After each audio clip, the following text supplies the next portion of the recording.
자 10억짜리 내가 증여받는다. 그러면 증여취득세가 4% 정도 나오니까 4천만 원 정도 나와요. 물론 조정 대상 지역이면은 1억 2천 나오는데 12% 나오는데 취득을 한 다음에 그 다음에 곧바로 세를 줘버려요. 그럼 10억짜리 전세 얼마 나올까요?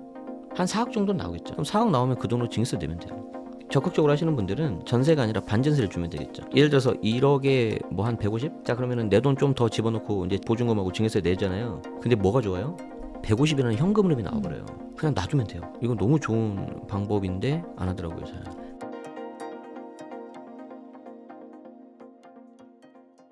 앞서 이야기한 것처럼 지금 지방 부동산 분위기가 굉장히 안 좋은데요. 네. 정부가 지방 추가 주택을 구입할 때 중과세를 폐지하는 방안을 발표를 했습니다. 네. 구체적으로 좀 어떤 내용인지 또 시장에는 어떤 영향을 좀 줄지 이야기를 해주시면 좋을 것 같습니다. 일단 뭐 결론부터 말씀드리면은 힘들 것 같습니다. 왜 그러냐면은 이게 이제 탄핵 선고 나오기 전에 정부에서 지방 추가로 취득하는 경우에 주택수를 제외하자. 근데 이제 그게 되게 두리뭉실하게 나왔어요. 우리가 항상 주택수라는 게 보통 여러분들이 생각하시는 게 양도세 주택수인데 최근에는 취득세 중과가 있기 때문에 취득세 주택수 되게 중요하잖아요. 그래서 취득세, 종부세, 양도세 다 각각 따로 봐가지고 이거에 대해서 이제 뭔가 혜택을 줘야 되는데 거기에 대한 어떤 구체적인 내용은 없고 약간 좀 뭐 이렇게 선언적인 느낌? 이렇게 좀 해야 된다 이런 거였는데 완전히 지금 동력을 잃었죠. 네.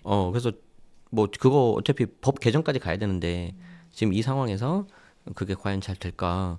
물론 이제 선거 결과 나오고 나서 정권이 교체되든 안 되든 그걸 떠나서 일단 지방은 워낙 힘들기 때문에 그런 부분을 좀 그때 보셔야 되지 않을까 싶습니다. 네. 네. 안타까운 내용입니다. 네, 그런 것 같습니다. 네.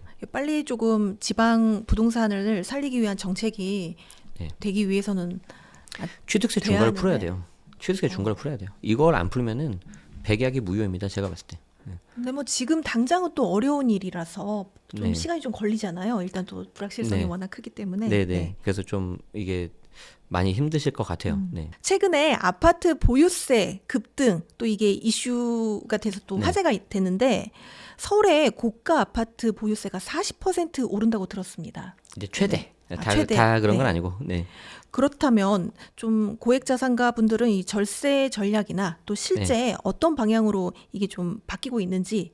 네. 네. 일단 보유세 같은 경우에는 해당 주택의 이제 기준시가, 이제 공동주택이면 공시가격이라고 하는데 그걸 기준으로 하거든요. 재산세 그리고 종부세가. 그런데 올해 전국 3.67인가 올랐고 이제 4월 말에 최종 나옵니다. 거기서 크게 바뀌진 않겠죠. 근데 3.67이니까 전국 평균이니까 전국이 다 인플레이션만큼 올랐나? 그렇지 않고요. 지방은 다 초토하고요. 서울 수도권만 올랐어요. 그런데 서울이 7점 몇 프로. 이게 서울만 올랐어요. 그리고 서울 중에서도 아까 말씀하신 중심 지역 거기는 꽤 많이 올랐습니다. 그래서 세금 계산을 해보니까 최대 30%, 막 40% 이렇게 나오는 곳들이 있는데 물론 이제 많이 있지는 않아요. 그런데 이제 보유세 부담이 커지는 거죠. 그래서 이 보유세는 뭐가 문제냐면 두 가지가 있어요. 미실현 이익에 대해서 과세가 돼요. 네. 그러니까 집값이 오른 건 좋은데 거긴 나중에 팔아야지 내가 그렇죠. 가져오는 거잖아요. 그리고 팔기 전에 집값이 또 떨어질 수도 있잖아요. 그렇죠. 근데 그 사이에. 보유세는 매년 그게 나와요. 그리고 나중에 떨어졌다 해서 보존을 해주거나 그렇진 않아요. 그러니까 굉장히 고통스러운 거죠. 두 번째는 뭐냐면 매년 납부해야 됩니다. 그러니까 이게 고짓을 딱 받아들였는데 뭔가 숨이 턱 하고 막힐 때가 있었어요. 21년, 22년도 그때. 그런데 문제는 뭐냐면 그걸 매년 내야 되는 거예요. 그래서 과거 21년도에 그 마포와 송파 두 채 갖고 있는 분이 총 보유세 합이 6,500만 원이었습니다. 이걸 매년 내야 돼요. 네. 숨이 막히겠죠. 자, 그러면 이제 어떻게 되겠어요? 팔아야 되겠다. 네. 처분을 해야 되겠죠. 자, 처분을 하려고 봤더니 양도세 중과가 시행되고 있는 거예요. 그래서 5억인데 잘못하면 세금이 한 3억 가까이 나와버려요. 이거 못 팔아요. 그래서 못 파니까 이제 보유세만 내야 되는 거고. 그래서 생각을 하는 게 이제 증여를 하는 거죠. 그래서 증여 쪽으로 하는데 예를 들어서 애가 아직 어리다. 아니면 애가 없다. 그래서 또 골치 아픈 거예요. 그래서 지금 12월 3일 날 비상계엄 이 사태가 벌어졌잖아요. 네. 그리고 이제 완전히 그때 올스톱 됐잖아요. 그리고 이제 좀 시간 지나서 거래가 됐었고. 근데 12월 3일 날 가장 빨리 저한테 막 상담 연락하고 그러신 분들이 누군지 아세요? 강남에 물건 갖고 있는 분들이셨어요.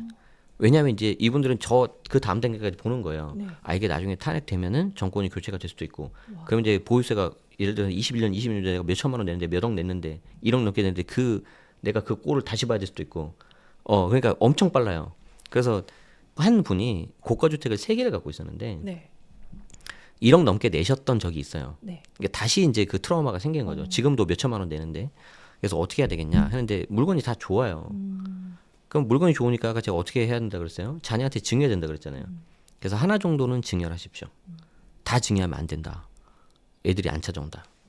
그래서 하나만 정도만 증여하고 네. 그리고 하나 정도는 팔자 이제.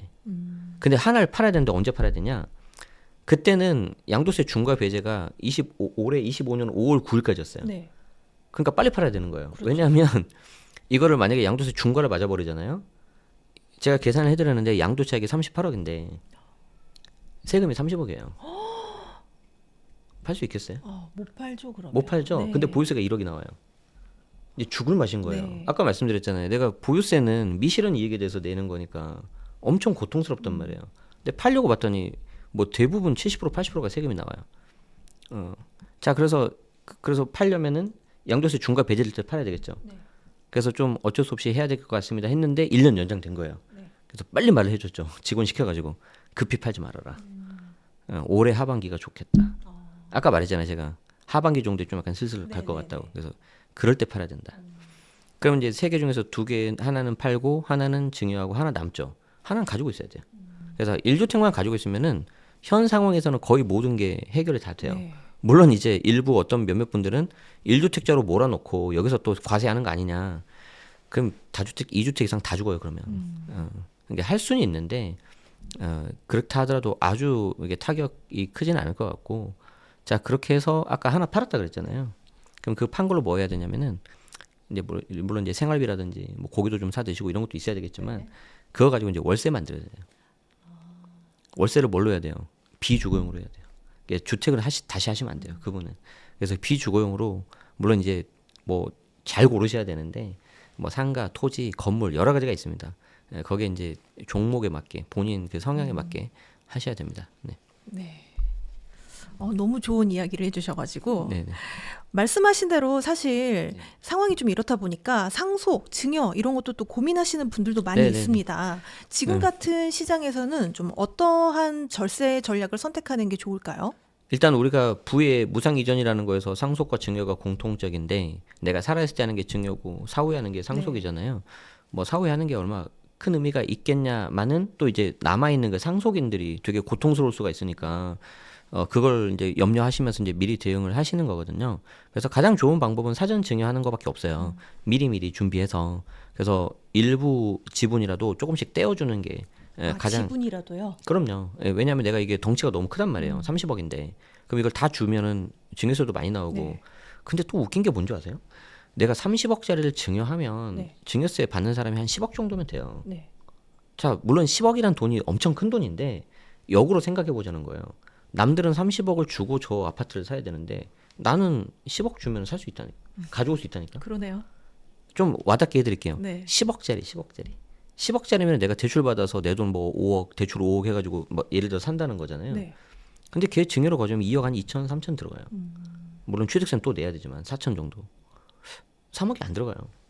괜찮지 않으세요? 괜찮네요. 괜찮잖아요. 네. 자, 그리고 이렇게 할 수 있어요. 자, 10억짜리 내가 증여받는다. 그러면 증여취득세가 4% 정도 나오니까 4천만 원 정도 나와요. 네. 물론 조정 대상 지역이면은 1억 2천 나오는데 12% 나오는데 그러면 그 정도는 자녀들이 직장 다니면은 신용대출 같은 거 받아서 낼 수 있잖아요. 그래서 취득을 하는 거예요. 취득을 한 다음에 그 다음에 곧바로 세를 줘버려요. 그럼 10억짜리 전세 얼마 나올까요? 한 4억 정도는 나오겠죠. 네. 그럼 4억 나오면 그 돈으로 증여세 내면 돼요. 그거 가지고 있으면 돼요. 네. 꿀팁이신데요. 아니 이거는 뭐 충분히 할 수 있어요. 충분히 할 수 있고 근데 조금 이게 적극적으로 하시는 분들은 전세가 아니라 반전세를 주면 되겠죠. 그러면 예를 들어서 1억에 뭐 한 150? 네. 자 그러면은 내 돈 좀 더 집어넣고 이제 보증금하고 증여세 내잖아요. 근데 뭐가 좋아요? 150이라는 현금 흐름이 나와버려요. 그냥 놔두면 돼요. 이건 너무 좋은 방법인데 안 하더라고요 잘. 사실 지금 말씀해 주시니까 그런 방법도 있구나 이런 생각이 들지 이게 또 보통 일반 분들이 또 생각하실 수 있는 좀 쉬운 방법은 아니죠. 네, 그래서 어쨌든 핵심이 뭐냐면 증여세, 증여취득세가 사실 세금이 적은 건 아닌데 역으로 생각해 보면은 내가 좋은 물건이 있으면 그걸 가져오는 게 좋고 안타깝게도 내가 이게 물려줄 만한 좀 좋은 자산이 아니다 그러면은 적당히 매각하시는 것도 좋고 그리고 저는 기본적으로 증여에 대해서는 증여자 즉 부모가 잘 돼야 된다고 생각합니다. 그러니까 일단 내 앞가림을 먼저 하시고 네. 내가 잘 된 다음에 내가 뭐 주는 거지 그렇죠. 너무 이렇게 헌신적으로 하시다 보면요 좀 이렇게 힘드신 경우도 많이 있더라고요. 그리고 자녀들도 다는 안 그러는데 일부 몇몇 분들은 이제 거기에 대해서 고마움을 좀 잘 모르는 경우도 있고 하기 때문에 좀 이게 생각을 좀 다르게 하시는 것도 방법이라고 봅니다. 실제 상담을 많이 해보시기 때문에 그런 사례에서 또 많이 느끼시는 게 있으실 것 같아요. 뭐 방송에서 말 못하는 그런 별별 일들이 많이 있습니다. 네. 네. 그렇게 이야기하시니 더 궁금해지네요. 네. 최근 1세대 1주택 네. 장기 보유 특별 공제 요건이 다시 강화되고 있다고 들었는데요. 네. 구체적으로 좀 어떤 내용인지 그리고 또 네. 개인 투자자분들은 어떻게 대응을 하면 좋을지 조언 부탁드릴게요. 이거는 이제 사실 최근은 아니고 과거 문재인 정부 때 2019년도에 개정된 건데 2019, 2020 연달아 개정된 건데 제가 개인적으로 가장 최악의 개정이라고 저는 생각을 하고 있습니다. 왜 그러냐면 예를 들어서 유재석 씨가 압구정에서 논현동으로 이사를 가셨잖아요. 네. 근데 저는 뭐 사실 확인은 못 해봤는데 중앙일보 기사를 보니까 압구정에서 전세가 아니라 매매 자가주택이었다고 하더라고요. 근데 뭐 그게 이제 예를 그냥 드는 겁니다. 네. 오해 없으시길 바라겠습니다. 자, 내가 압구정 고가주택을 가지고 있어요. 하나밖에 없어요. 그러면 투기 아니잖아요. 근데 그 집을 예를 들어서 내가 사정이 있어서 전세를 주고 나는 다른 데 임차를 했다고 가정합시다. 자, 그러면 그게 양도세액이 꽤 크잖아요. 오랫동안 한 10년 정도 넘게 갖고 있으면. 근데 2019년까지 갖고 있으면 내가 10년 보유했을 때 비과세도 되고 12억 넘는 고가주택 초과분에 대해서 물론 그 당시는 9억인데 초과분에 대해서 최대 80%까지 장특공을 받을 수가 있어요. 그러니까 가장 좋게 팔 수 있는 거죠. 그렇죠. 그런데 딱 1년 지나서 2020년에 팔잖아요. 똑같아요, 상황은. 똑같은데 내가 파는 날짜가 2020년 되잖아요. 그럼 내가 2년 거주를 안 했잖아요. 그럼 장특공 그걸 못 받아요. 경우에 따라서는 그게 한 5억 정도 차이가 나고요. 만약에 유재석 씨가 그거를 정말 매매를 중앙일보 기사처럼 본인 소유였다. 제가 계산해 봤거든요. 세금 얼마 차이 나는 줄 아세요? 21억 차이 나요. 거주를 만약에 안 했다면. 그럼 무조건 거주해야 돼요. 자, 그런데 다시 물어보겠습니다. 이거 1주택자잖아요. 네. 취득 당시 비조정이었잖아요. 네. 근데 표2 장특공 고가주택 초과분에 대해서는 거주를 무조건 해야 돼요. 비조정이어도. 이거 투기꾼 잡는 거 맞아요? 이거 아니잖아요. 네. 좀 애매하네요. 그래서 저는 이거에 대해서 정말 속된 말로 막 정말 X 거품 물면서 정말 이건 아니다. 그래서 직방 채널 나갔을 때 1화를 이걸로 했어요. 그래서 저도 이렇게 많이 볼 줄 몰랐는데 이게 조회수 100만이 넘었어요. 그러니까 이게 무슨 말씀을 드리고 싶냐면 실거주자이신 분들은 나는 주택 하나니까 내가 뭐 투기한 것도 아니니까 괜찮겠지라고 생각하는데 절대 그렇지 않아요. 알게 모르게 이렇게 합법적으로 여러분들의 재산을 침해할 수가 있습니다. 좀 많이 관심을 갖고 알고 계셔야 되고 저는 이런 거 개정할 때 저는 거리에 나가야 된다고 생각합니다. 우리 납세자들이. 그래서 어쨌든 결론이 뭐냐면 이게 굉장히 복잡한 건데 차분히 설명하면 30분 정도 걸려요. 네. 그래서 그건 좀 물리적으로 힘들고 그냥 고가주택이고 그러면 거주하십시오. 그게 가장 좋습니다.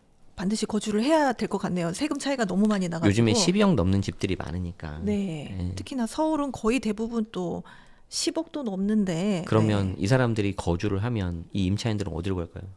또 그런 문제가 생기겠네요. 그러면 네. 전세가가 오르겠어요, 안 오르겠어요? 오르죠. 오르겠죠. 네. 좋은 지역은 무조건 오르죠. 네. 임대사업자 제도가 좀 네. 굉장히 자주 바뀌면서 혼란이 많은데요. 좀 25년 기준으로 부동산 사업자 절세 전략 어떻게 좀 접근하면 될까요? 자, 심플하게 말씀드리겠습니다. 하지 마십시오. 네. 주택임대 사업자. 자, 주택임대 사업자는 지금 하면 안 돼요. 왜 그러냐면 아파트 여전히 신규 등록 불가능하고요. 그리고 6년짜리가 이제 도입이 될 건데 그게 25년 6월 4일부터 등록을 해야 돼요. 그러니까 지금 가면 등록도 안 해줘요. 그런데 그 내가 6년짜리를 등록하는 게 결국에는 종부세 합산배제, 양도세 중과배제 두 개밖에 없거든요. 물론 이제 거주주택 비과세도 있긴 있는데, 그러니까 내가 그런데 그 중에서 가장 많이 혜택을 보는 거는 보유세를 피하는 걸 거예요. 보유세. 그래서 보유세를 피하기 위해서 해야 되는데 지금 아파트가 안 되기 때문에 어차피 빌라 다세대 이런 것들이잖아요. 서울 같은 경우에는 기준시가 6억 넘으면 안 되고요. 아까 6년짜리는 4년 넘으면 안 돼요. 근데 치명적인 게 있어요. 조정대상 지역에 있는 건 또 안 돼요. 또. 되게 복잡하죠. 네. 그래서 지금 되게 짧게 말했는데 어려우실 거예요. 네, 어렵네요. 그러니까 하지 마세요. 왜냐하면 네. 등록을 하러 가면 해당 지자체 시청이나 구청에서 등록을 해주는데 네. 등록을 하면 뭔가 이런 혜택이 있는지 거기서 먼저 검증을 해줘야 되잖아요. 근데 거기서 검증을 안 해줘요. 그리고 일단 등록을 받아요. 그리고 옆에 세무서를 가라고 해요. 그래서 그 세제 혜택을 세무서에서 확인하라고 해요. 근데 사람들이 그렇게 안 해요. 지자체 갔다가 면허세 내고 그거 받아가지고 옆에 세무서 가가지고 사업자 등록증 내고 그냥 집에 와버려요. 그게 네. 99%예요. 그리고 나서 이제 나중에 봤더니 종부세 고지서가 나오는 거죠.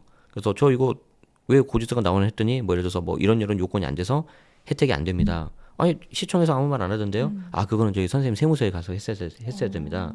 그래요? 저 그러면 그냥 저 안 할게요. 아 선생님 저기 3개월 넘어가지고요 과태료가 3천만 원 나옵니다. 이렇게 나와요. 잘 알아보고 하셔야 이거 되겠네요. 뭐 하는 짓인지 모르겠어요. 난 진짜. 그리고 더 황당한 게 뭐냐면 정말 내가 뭐 다른 거 비과세를 받아야 되니까 해지해가지고 없애고 싶을 수 있잖아요.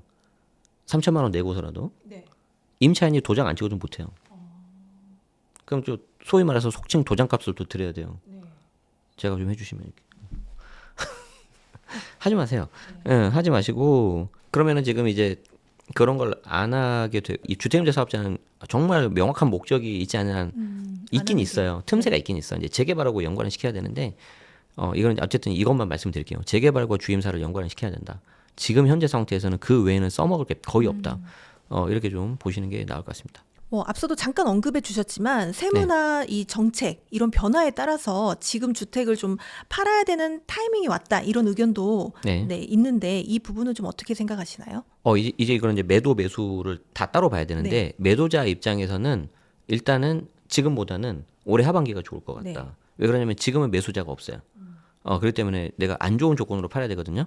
근데 지금 내가 유일하게 팔았을 때 이득을 보는 경우는 6월 1일 되기 전에, 즉 보유세를 피할 때. 그런데 지금 보유세는 과거에 비해서 많이 줄었어요. 그렇기 때문에 팔 요인이 별로 안 보여요. 제가 봤을 때.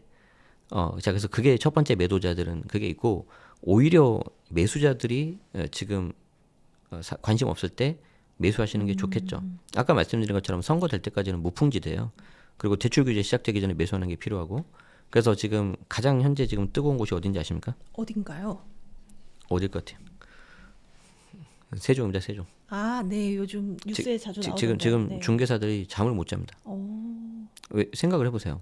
뭐 누가 됐든지 간에 지금 현재 민주당에서 만약에 정권을 가져간다 그러면 용산으로 들어가겠습니까? 안 들어가요. 본인들이 확률이 끌어내린 조금, 그런 네, 장소인데 높죠. 이게 뭔가 터가 안 좋잖아요. 그렇죠. 청와대는요? 못 들어가잖아요. 그렇죠? 이미 공개해 네, 가지고. 가보셨죠 청와대. 네. 네, 저도 구경 갔거든요. 그러니까 동선이 다 파악됐기 때문에 보안에 네. 아주 치명적이에요. 네, 맞습니다. 갈 데가 없어요. 그럼 이제 세종을 이게 하려고 하겠죠. 네. 네. 그런데 약간 이 매도 매수도 약간 지역에 네. 따라 좀 다르지 않을까요? 고려해야 될 그 시점이. 그렇죠. 그런데 지금은 사람들이 다 서울 수도권 위주로만 보고 있고 네. 내가 매도를 한다 그러면은 내가 어찌됐든 간에 뭐 헐값에 팔 이유는 없잖아요. 그러면 사람들이 내가 갖고 있는 물건을 관심 가질 시기 서울 수도권이라고 한정했을 때 그러면은 그 경우는 올해 하반기. 근데 내년 초는 약간 불안할 수 있는 게 내가 어차피 조정 대상 지역이 아니면 상관이 없는데 네. 조정 대상 지역에 있는 물건들은 중과가 맞을 수 있으니까 네. 내년 초가 되면 약간 급해질 수 있어요. 보통 계약이 2에서 3개월 정도 걸리잖아요. 네. 그걸 매수자들은 역이용해야죠. 내년 초에 조정 대상 지역에서 나온 물건들은 가격을 후려쳐야 돼요. 생각보다 훨씬 더 많이 조정될 수도 있어요. 왜냐하면 저는 그 매도자의 그 속마음을 저는 다 들어봤기 때문에. 아까 말했잖아요. 38억 중에 30억이 세금으로 나온다니까요. 네. 그럼 내가 그거 피해야 되지 않겠어요? 그럼 날짜 맞춰줘야지. 한 1, 2억 하더라도 그거보다 훨씬 더 많이 할 수 있어요. 네, 알겠습니다. 네. 2025년 세법 개정 방향을 좀 예상해 본다면 가장 주목해야 네. 될 포인트는 무엇일까요? 변화 없음입니다. 아, 변화가 없을 없죠. 거라고 보신. 없죠. 지금 거의 상황을 없죠. 봤을 때. 자, 정권 재창출 네. 할 수 있는 게 있어요? 거의 없죠. 이게 지금까지 나왔던 거 위주로 하겠죠. 그렇죠. 기존에 그런데 있던 그런데 기조를 이제 가겠죠. 좀 야 봐라. 국민들이 이렇게 다시 정권 재창출해줬다. 그럼 좀 그 민주당을 좀 압박할 수 이제 야당이 돼버리면 민주당이 그러면 이제 압박을 할 수 있겠죠. 네. 그런데 또 이번에 헌법재판소 선고문도 보셨으면 아시겠지만 좀 꾸짖었잖아요. 네. 좀 협조 좀 해라. 근데 모르겠어요. 그게 계속 협조가 될지는 제 개인적인 생각입니다. 그래서 이제 그런 문제가 있어서 큰 변화가 별로 없을 것 같고 대신 상속세, 유산취득세로 이제 개편하는 거 좀 탄력을 받을 수 있겠죠. 그래서 상속세에 관심 있는 분들은 좀 그거 잘 보셔야 될 것 같고 반대로 정권이 교체가 됐다. 정권이 교체가 되는데 곧바로 규제를 할까? 그것도 조금- 약간 좀 이렇게 다독여야 되는데. 그렇죠. 그러니까 결론은 올해는 별 변화가 없을 것 같다. 그러면 올해가 별 변화가 없다면은 지금까지 있었던 트렌드가 뭐예요? 똘똘한 한 채잖아요. 네. 최소한 올해 연말까지는 가겠지. 그럼 거기에 맞춰서 지금 전략 짜고 실행하시면 돼요. 그럼 변화가 있다면 네. 한 내년 그렇죠. 이후를 좀 생각을 해봐야 되겠네요. 그렇죠. 그래서 제가 아까 계속 말씀드리지만 네. 내년 이후가 과거 문재인 정부랑 비슷하게 갈 가능성이 높다. 이렇게 말씀드리는 거죠. 나중에 그렇게 되면 이 1년 지나서 이 영상이 성지가 되겠네요. 댓글들. 어떻게 될지 모르겠지만. 네. 네. 혹시 상담을 이렇게 많이 하시다 보면은 이렇게 이제 막 투자를 시작하시거나 부동산 투자를 시작하시거나 아니면 또 실수요하시는 분들이 이 부동산을 구매하실 때 좀 가장 많이 빠지는 함정, 실수 이런 게 좀 어떤 게 있을까요? 일단은 자금. 자금 계획. 네, 자금 계획. 예를 들어서 취득세를 내는지를 모르는 사람도 있어요. 그래요? 그래요. 예를 들어서 5억짜리 사면 500만 원 나오잖아요. 네. 뭐 그 이상은 10억짜리면 3%니까 아마 3천만 원 정도 나오고. 근데 그걸 계산을 못 해요. 그러니까 그냥 그 매매 가격 그것만 보시는 거죠. 네. 근데 그 외에 부대 비용 뭐 복비라든지 그렇죠. 수수료라든지 그리고 취득세 이런 거가 있기 때문에 그거 잘 하셔야 되고요. 두 번째는 뭐냐면 어서 본 건 있어가지고 차용증을 써요. 근데 내 차용증을 쓰는데 속마음은 이거 내 거야. 네, 네. 증여인 거죠. 굉장히 조심해야 되고요. 결국 세 번째 증여로 간주되는 경우를 많이 그렇죠. 보셨군요. 네. 세 번째는 이제 저도 놓쳤던 건데 단독 명의하는 거예요. 부부가 있는데 가급적 공동 명의하면은 나중에 절세 효과가 큰데 네. 그래서 그런 게 있고 뭐 그런 정도가 좀 생각이 납니다. 네. 네.